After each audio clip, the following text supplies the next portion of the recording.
बिस्मिल्लाहिर्रहमानिर्रहीम। आज का हमारा टॉपिक है bio psychosocial model of health and psycho neuro immunology model of health.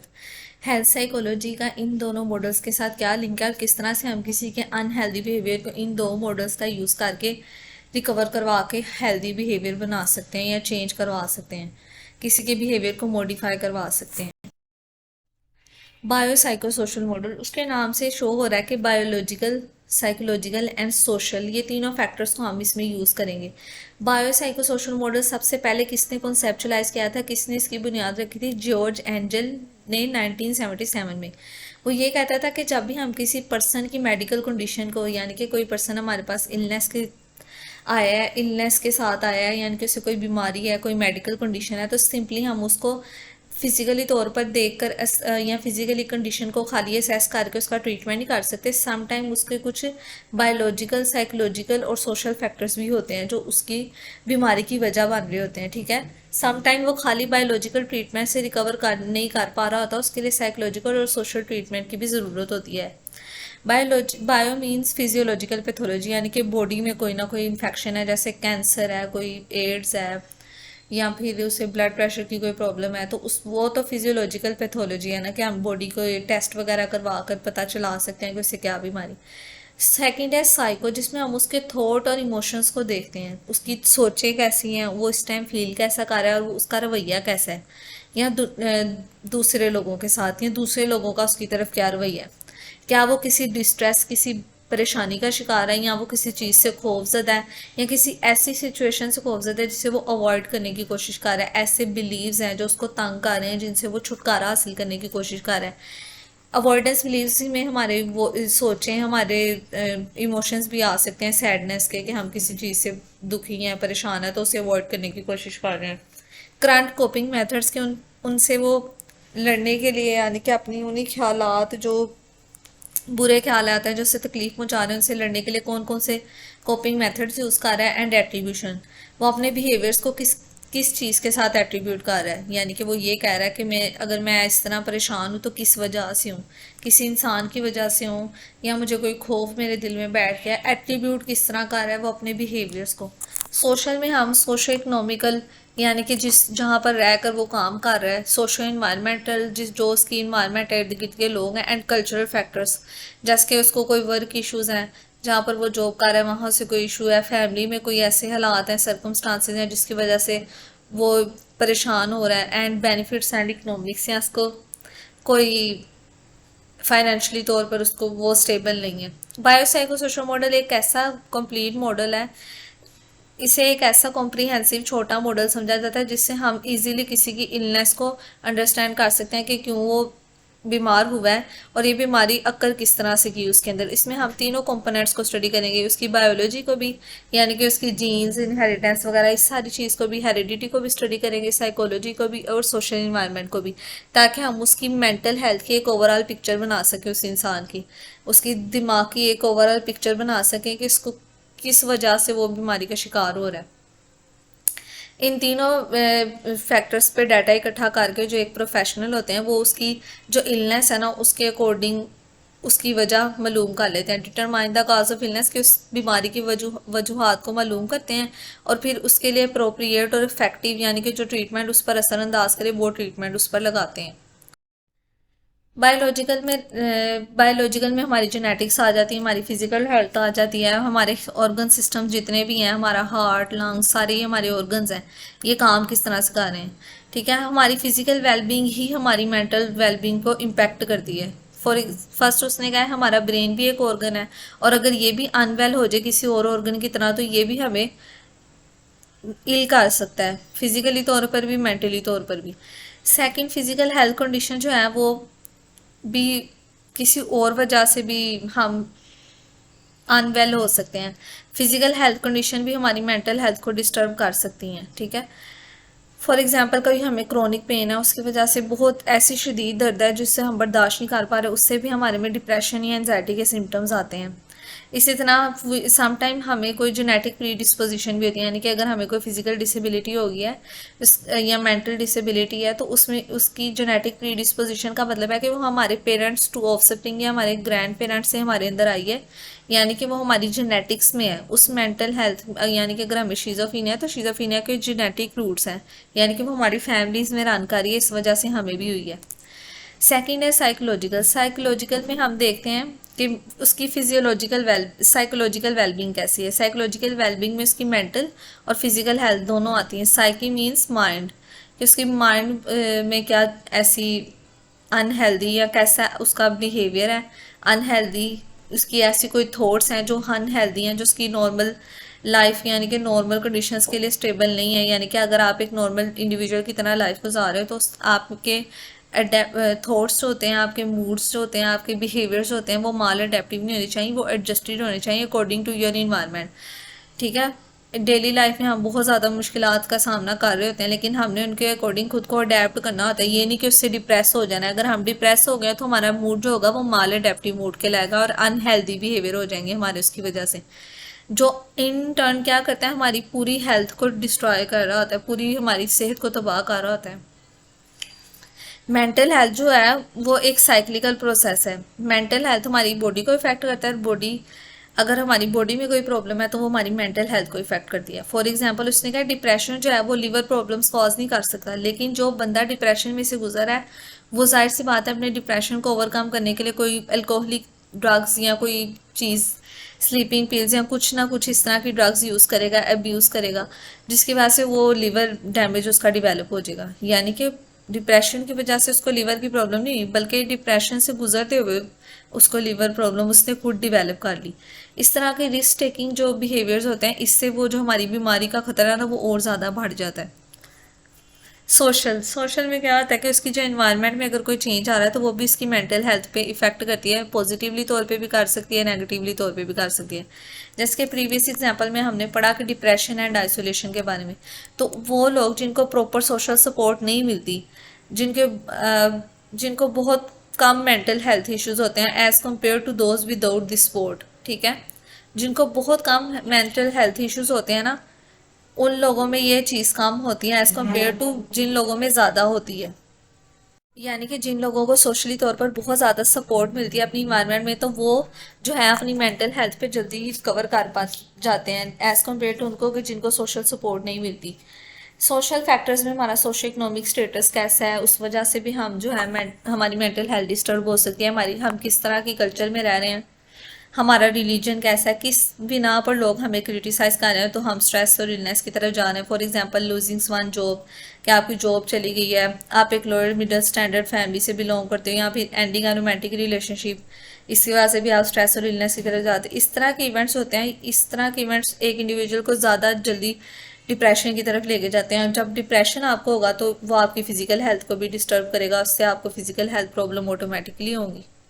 जैसे मैंने पहले बताया कि माइंड और बॉडी जो है वो एक माइंड बॉडी डुअलिज्म रिलेशनशिप का पढ़ा होगा आपने फ्राइड में, वो यही कहता था कि माइंड हमारी बॉडी को इम्पैक्ट करती है और बॉडी हमारे माइंड को इम्पैक्ट करता है। फॉर एग्जाम्पल यहाँ पर एक उसने पेशेंट की इलिस्ट्रेशन लिया है केस की। उसने कहा कि एक डॉक्टर के पास एक पेशेंट था जो ट्रीटमेंट प्लान के लिए आया था, जो ट्रीटमेंट के लिए आया था नी सर्जरी, उसके घुटने पे की कोई सर्जरी हुई थी। जिस तरह उसने इसका ट्रीटमेंट प्लान बनाया था ना कि वो बहुत जल्दी इसको हील कर जाएगा, लेकिन जिस उसकी उम्मीद के मुताबिक वो ज़ख्म जो है वो हील नहीं हो रहा था, यानी कि वो ज़ख्म जो है वो रिकवर नहीं कर पा रहा था। तो उसने बीपीएस अप्रोच यूज़ की। उसमें उसने सर्जरी के बाद जो डिफरेंट बायोलॉजिकल, साइकोलॉजिकल और सोशल फैक्टर्स हैं ना उनको रिकॉग्नाइज करने की कोशिश की, जिसमें जब उसने देखा तो बायोलॉजिकल फैक्टर्स ये आ रहे थे कि वो अपनी डेली एक्टिविटीज़ नहीं कर रहा था, उसके मसल्स बहुत ज़्यादा वीक थे। डेली एक्टिविटीज़ इस वजह से नहीं कर पा रहा था क्योंकि उसे बहुत ज़्यादा सीवियर पेन थी। उसके अलावा उसने दो तीन सोशल फैक्टर्स भी देखे कि वो पेशेंट अकेला रहता था, वो अपनी बेटी को बार बार इसलिए नहीं कहता था कि वो उसे अपॉइंटमेंट्स के लिए लेके जाए कि उससे मुश्किल होगी। उसके अलावा उसके पास घर में कोई नेसेसरी इक्विपमेंट नहीं थी, यानी कि कोई ऐसी मशीन नहीं थी जिससे वो घर में एक्सरसाइज करे तो उसके मसल्स जो हैं वो थोड़े स्ट्रॉन्ग हों और वो रिकवरी की तरफ आए। इसी तरह उसने कुछ साइकोलॉजिकल फैक्टर्स भी देखे। उस साइकोलॉजिकल फैक्टर्स में ये थे कि वो पेशेंट खुद पे ही बिलीव नहीं रखता था। उसे लगता था कि अब मैं बहुत ज़्यादा बूढ़ा हो गया, मैं कभी रिकवर नहीं कर सकता, इस बीमारी से मैं नहीं निकल सकता है, मेरा ज़ख्म कभी ठीक नहीं होगा। तो वो इसलिए वो मोटिवेटेड नहीं था। तो डॉक्टर ने क्या किया कि उसको मोटिवेट करना था, इंगेज करना था ट्रीटमेंट पे, यानी कि उसको रिकवरी की तरफ लेकर आना था। तो उसने उस डॉक्टर ने उस पेशेंट को रेकमेंड किया कि वो एक काउंसलर से जाके हेल्प ले, यानी कि जो काउंसलिंग करते हैं हमारी, उस काउंसलर इसको एक काउंसलर साइकोलॉजिस्ट उसको रिकमेंड किया, ताकि वो जो इस तरह के सोशल फैक्टर्स या साइकोलॉजिकल फैक्टर्स या बायोलॉजिकल फैक्टर्स फेस कर रहा है, मेडिकेशन के साथ साथ, फिजिकल रिहेबिलिटेशन के साथ साथ उसको क्या है, काउंसलर की भी ज़रूरत है जो उसकी काउंसलिंग करे कि आप उसको रिकवरी की तरफ लेकर आए, उसको ज़िंदगी की गुजारने की तरफ लेकर आए। बायोसाइको सोशल मॉडल के एडवांटेजेस ये हैं कि ये जो डिजीज़ होती है उसको मैक्रो और माइक्रो लेवल दोनों लेवल पे स्टडी करता है कि ये अभी अगर ये बीमारी इतनी है तो इसके क्या ड्रॉबैक्स हैं, और अगर ये बीमारी बहुत ज़्यादा बढ़ जाएगी तो इसके क्या ड्रॉबैक्स आएंगे एक इंसान की हेल्थ पर। फॉर एग्जांपल के डिप्रेशन में लो सोशल सपोर्ट हो अगर, तो सेलुलर डिसऑर्डर्स देखें ना, जब हमें सोशल सपोर्ट भी बहुत कम मिल रही है और हमारा डिप्रेशन लेवल बढ़ रहा है, तो हमारे जो स्ट्रेस हार्मोन्स हैं वो ज़्यादा रिलीज़ होना स्टार्ट हो जाते हैं, जिसकी वजह से हमारी केमिकल इम्बैलेंसमेंट हो जाती है, यानी कि हमारी बॉडी में जो केमिकल सिक्रीट हो रहे होते हैं, केमिकल मैसेंजर जो हमें स्ट्रेस की तरफ लेके जाते हैं, डिप्रेशन की तरफ लेके जाते हैं, वो बढ़ना स्टार्ट हो जाते हैं, जिसकी वजह से हम मेंटली तौर पे या फिजिकली तौर पर इल हो जाते हैं। हेल्थ और इलनेस बहुत से मल्टीपल फैक्टर्स की वजह से हो सकती है, और इसके बहुत मल्टीपल इफ़ेक्ट्स भी आते हैं हमारी बॉडी पर। ठीक है, हेल्थ और इसमें हमने सिर्फ हेल्थ और इलनेस को प्रिवेंट नहीं करना, बल्कि हमने उसको हेल्दी बिहेवियर की तरफ लेके जाना है। क्लिनिकल इम्प्लीकेशन इसकी ये हो सकते हैं कि हम जो है कोई भी डायग्नोसिस जब देखें तो बायोलॉजिकल, साइकोलॉजिकल और सोशल फैक्टर एक इंडिविजुअल की हेल्थ के बारे में, या उसको कोई बीमारी है उसको हमने हेल्दी बिहेवियर की तरफ लेकर आना, तो हम इन तीनों फैक्टर्स को लेके स्टडी करें। उसके बाद ट्रीटमेंट रिकमेंडेशन में भी हम इन तीनों फैक्टर्स को मद्देनज़र रख के उसको ट्रीटमेंट प्रोवाइड करें कि किस किस तरह उसको काउंसलिंग देनी है, क्या क्या मेडिकेशन उसको यूज़ करवानी है। और रिलेशनशिप जो है वो पेशेंट और प्रैक्टिशनर के बारे में के दरमियान बहुत अच्छा होना चाहिए, ताकि वो उस पर ट्रस्ट करे और उसकी बातों पर अमल करे। नेक्स्ट है psycho neuro immunology model. Psycho neuro immunology model एक नई फील्ड स्टडी की गई है, जिसमें हम ब्रेन और सेंट्रल नर्वस सिस्टम, यानी कि ब्रेन का पार्ट है सेंट्रल नर्वस सिस्टम, और हमारा इम्यून सिस्टम जो है वो हमारे सेंट्रल नर्वस सिस्टम के साथ बहुत ज़्यादा लिंक रखता है। इस फील्ड में हम ये देखेंगे कि सेंट्रल नर्वस सिस्टम का हमारे इम्यून सिस्टम पर क्या इम्पैक्ट आता है। रिसर्चर्स कहते थे कि हमारे जो सेंट्रल नर्वस सिस्टम और इम्यून सिस्टम है ये आपस में एक दूसरे के साथ कम्युनिकेट करते रहते हैं। जैसे वो एक दूसरे को अंडरस्टैंड करना स्टार्ट कर देते हैं और उन्हें पता होता है कि उन्होंने ये कैसे करना है, और ये हमारी हेल्थ के लिए क्यों ज़रूरी होता है इन दोनों का इंटरेक्शन। पीएनआई रिसर्चर्स ने ये इन्वेस्टिगेट किया कि इन सेंट्रल नर्वस सिस्टम और इम्यून सिस्टम के दरमियान एक इंट्रीगेट कनेक्शन होता है, यानी कि दोनों आपस में इंटर रिलेट करते हैं। कम्युनिकेशन बिटवीन सिस्टम का मतलब कि हमारे सेंट्रल नर्वस सिस्टम में हमारा ब्रेन और स्पाइनल कॉर्ड और सारी नर्व्स आती हैं ब्रेन और स्पाइनल कॉर्ड की, और इम्यून सिस्टम में हमारे वो सेल्स और ऑर्गन्स आते हैं जो हमें इन्फेक्शंस के अगेंस्ट डिफेंड करते हैं, यानी कि हमें किस तरह से हमने किसी जरासीम से लड़ना है वो सिखाते हैं। तो ये दोनों आपस में कम्युनिकेट करते हैं, ब्रेन उसको मैसेज या कमांड देता है तो वो इस तरह करना स्टार्ट करते हैं, उस पर काम करना स्टार्ट करते हैं। ये स्मॉल मॉलिक्यूल्स और प्रोटीन्स वगैरह को मैसेंजर के तौर पे यूज़ करते हैं, जो जिसमें हमारे हार्मोन्स और न्यूरोट्रांसमीटर्स आते हैं, जो कि हमारे न्यूरोट्रांसमीटर और हार्मोन्स होते हैं, वो हमारे इम्यून सिस्टम को मैसेज पहुंचाते हैं, और immune system special type of proteins use करते हैं उस बीमारी के साथ लड़ने के लिए, जिन्हें हम साइटोकाइंस कहते हैं। साइटोकाइंस क्या होते हैं? साइनलिंग प्रोटीन। साइनलिंग का मतलब कि साइटोकाइंस वो होते हैं जैसे आप रेड सिग्नल दे रहे हो किसी को कि आपकी बॉडी में कोई खराबी आ रही है और आपने इसको कंट्रोल किस तरह से करना है। साइटोकाइंस साइनल यानी कि सिग्नल करते हैं हमारी बॉडी को कि हमने किस तरह से, हमारी बॉडी में इन्फ्लेमेशन का मतलब है कि हमारी वेन्स में कहीं पर ब्लड क्लोटिंग होने वाली है या कुछ भी होने वाला है, तो उसके अगेंस्ट हमने किस तरह से खुद को प्रोटेक्ट करना है। ये हमारा इम्यून सिस्टम खुद ब खुद डिफेंस क्रिएट करता है उन जर्म्स के अगेंस्ट। ठीक है, कोई भी अगर सिक या कोई जर्म्स हमारी बॉडी के अंदर एंटर हो रहे हैं जो हमें सिक करेंगे, जो हमें बीमार करेंगे, तो ये खुद ब खुद उसके अगेंस्ट एक डिफेंस क्रिएट कर लेता है। जिस तरह हम कहते हैं कि हमारी बॉडी में पैथोजेंस होते हैं, और एंटीजन्स होते हैं, एंटीबॉडीज़ होती हैं जो खुद ब खुद एक्टिवेट होकर हमारी बहुत सी बीमारियों से साथ लड़ लेती हैं। लेकिन जब हम और वो हमारे अंदर इम्यूनिटी बाय बर्थ ही पैदा मौजूद होती है। लेकिन जब हमारे कुछ जरासीम हमारी बॉडी में ऐसे एंटर होते हैं जिनको हमारी जो पैदाइशी जो इम्यूनिटी होती है वो उससे नहीं लड़ पाती, तो उसके लिए फिर हमें बाहर से कोई इंसर्ट करवानी पड़ती है, वैक्सीनेशन या कोई मेडिकेशन उन जरासीम के साथ लड़ने के लिए। इसी तरह साइटोकाइंस क्या करते हैं, सिग्नल करते हैं वो प्रोटीन्स जो कि हमारी बॉडी में कोई ना कोई इन्फ्लेमेशन, कोई खराबी आने वाली। साइटोकाइंस दो तरह के होते हैं, प्रो इन्फ्लेमेटरी साइटोकाइंस और anti inflammatory cytokines. Pro inflammatory cytokines क्या करते हैं, हमारी इन्फ्लेमेशन को ट्रिगर करते हैं और हाइटन करते हैं, बढ़ा देते हैं। यानी कि हमारे बॉडी का जो इम्यून सिस्टम का रिस्पॉन्स होता है ना, उसको एक्टिवेट कर देते हैं कि उन्होंने किस तरह से जो है वो जो अटैकर्स हैं, जो बाहर से जर्म्स आ रहे हैं उनके साथ उनको किस तरह से मारना है। ठीक है। एंटी इन्फ्लेमेटरी क्या होते हैं, हमारी इन्फ्लेमेशन को कम करते हैं, स्टॉप करते हैं, ख़त्म करवा देते हैं। हमारे इम्यून सिस्टम को एक ऐसा मैसेज रिले सेंटर के तौर पे काम करते हैं कि हमने इस टिश्यू को डैमेज होने से बचाना है। प्रो इन्फ्लेमेटरी इन्फ्लेमेशन को बढ़ा देते हैं, ठीक है ना, एकदम से हाइटन कर देते हैं। और एंटी इन्फ्लेमेटरी के किस तरह से उसको ख़त्म करवाना है, उस जरासीम को अपने टिश्यू को डैमेज होने से किस तरह से बचाना। साइटोकाइंस जो होते हैं, हम इनका इम्पोर्टेंट रोल हमारे इम्यून सिस्टम में क्या है कि ये कोई भी ऐसी कंडीशन या कोई भी ऐसी बीमारी जो हमें इफेक्ट करती है, साइटोकाइंस हमें इस इन्फेक्शन से बचाने में हेल्प करते हैं। अगर हमारा इम्यून सिस्टम बहुत ज़्यादा साइटोकाइंस रिलीज़ कर रहा है तो in response to an infection, अगर कोई हमें इन्फेक्शन हो रहा है उसकी वजह से वो बहुत ज़्यादा साइटोकाइंस रिलीज़ कर रहा है, तो हम ट्रीटमेंट देते हैं लाइक इम्यूनोथेरेपी। अगर हमारा साइटोकाइंस, हमारा इम्यून सिस्टम इस काबिल नहीं है कि वो बहुत ज़्यादा साइटोकाइंस रिलीज़ कर सके, तो हम उसको एक इम्यूनोथेरेपी देते हैं जिसमें वो साइटोकाइंस जो होते हैं उनसे लड़ने के लिए इम्यूनिटी पैदा करता है, जिससे साइटोकाइन रिलीज सिंड्रोम भी कहा जाता है।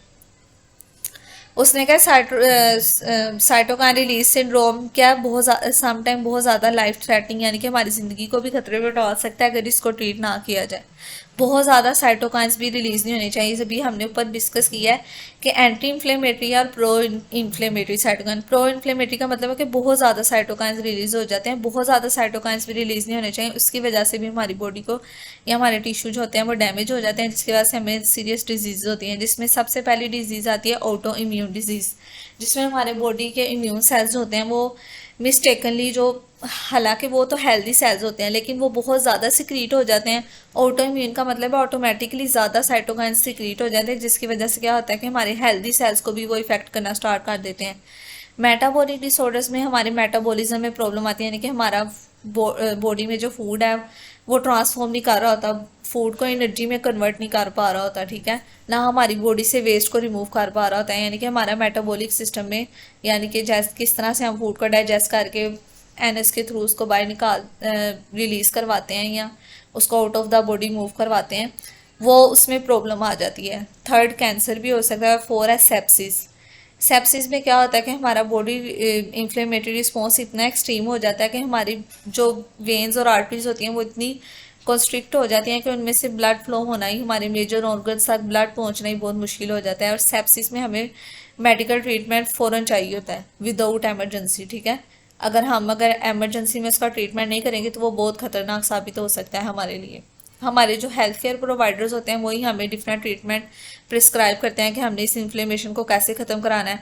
अगर तो बहुत ज़्यादा साइटोकाइंस और हमारा इम्यून सिस्टम जो है वो बहुत ज़्यादा ओवर एक्टिव हो गया तो हमने इसको किस तरह से स्लोअर डाउन करवाना है और किस तरह से साइटोकाइंस की रिलीज जो है उसको कम करवाना है। Stress and immune response. Stress भी हमारे इम्यून सिस्टम को बहुत ज़्यादा इफेक्ट करता है। अगर हम बहुत ज़्यादा स्ट्रेस हैं फिजिकली या इमोशनली तौर पे, तो हमारी बॉडी जो है वो हार्मोन्स खुद ब खुद रिलीज़ करना स्टार्ट कर देगी, एपिनेफ्राइन, एड्रेनालाइन, जो कि स्ट्रेस हार्मोन्स हैं, जिसकी वजह से हमारा स्ट्रेस लेवल बढ़ेगा और हमारी बॉडी जो है वो इफेक्ट होगी। हार्मोन्स जो होते हैं ये सिग्नल करते हैं कि प्रो इन्फ्लेमेटरी साइटोकाइंस जो है वो बहुत ज़्यादा बनना स्टार्ट हो गए हैं। प्रो इन्फ्लेमेटरी साइटोकाइंस जो होते हैं वो इन्फेक्शंस के साथ किस तरह से लड़ना है, टिश्यूज़ को किस तरह से रिपेयर करना है, नॉर्मल सर्कमस्टांसिस में हमें हेल्प करते हैं। लेकिन अगर बहुत ज़्यादा सिक्रीशन हो जाए इनकी प्रो इन्फ्लेमेटरी साइटोकाइंस की, तो या क्योंकि प्रो का मीन ये ऑटोमेटिकली साइटोकाइंस बहुत ज़्यादा सिक्रीट होना स्टार्ट हो जाते हैं, लेकिन अगर ये हद से ज़्यादा बढ़ रहे हैं तो ये खतरनाक साबित हो सकते हैं।